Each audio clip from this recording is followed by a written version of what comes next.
ધાર્મિકના ઘરની આપણે મુલાકાત લઈએ અને આપણે એમાંથી પ્રેરણા લઈએ કે કેવી કેવી પરિસ્થિતિમાં એ વાંચી અને આજે એ ગામનું અને હાઈસ્કૂલનું ગૌરવ છે. ગોપાલ, કેમ છો? તમારા ખૂબ ગૌરવ વધાર્યું છે સ્કૂલનું અને તમારું બધાયનું. મેઘાણી હાઈસ્કૂલમાં પ્રથમ આવી અને આમ તો બગસરા કેન્દ્રમાં કેવું ફીલ થાય છે? ઘણું સારું લાગે છે. મેઘાણી હાઈસ્કૂલમાં ફર્સ્ટ કરીને મને ગૌરવ થયો અને મહેનત સાર્થક નીવડી તેવું મને લાગે છે અને ઘણું સારું લાગે છે.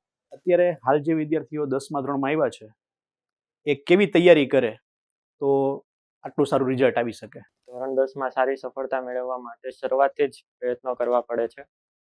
સૌથી પહેલાં તો આત્મવિશ્વાસ હોવો જોઈએ કે હું 10મામાં સારા માર્ક લાવી શકીશ, અને બીજી વાત એ કે તમારે મહેનત પણ કરવી પડે છે. આત્મવિશ્વાસથી કંઈ થતું નથી. મહેનત સાથે કરશો તો 100% પરિણામ મળશે.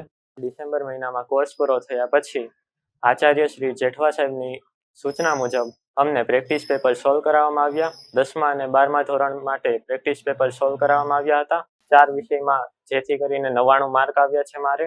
મારા પપ્પા સિલાઈ કામ કરે અને મમ્મી ટાંકવાનું કામ કરે, તેમ છતાં તેમણે વાંચનનું સારું વાતાવરણ જાળવી રાખ્યું છે અને મને ખૂબ જ મદદ કરી છે.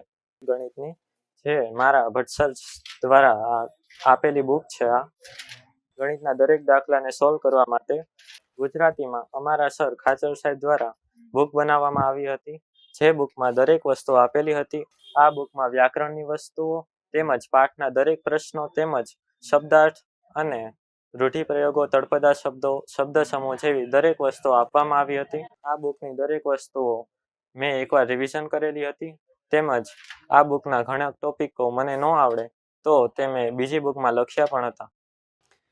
સારું ધાર્મિક, તો બેસ્ટ ઓફ લક ફ્યુચર માટે, અને આપણે પણ ખૂબ સારું રિઝલ્ટ લાવીએ અને મેઘાણી હાઈસ્કૂલનું નામ રોશન કરીએ એવી બધાને ખૂબ ખૂબ શુભેચ્છા.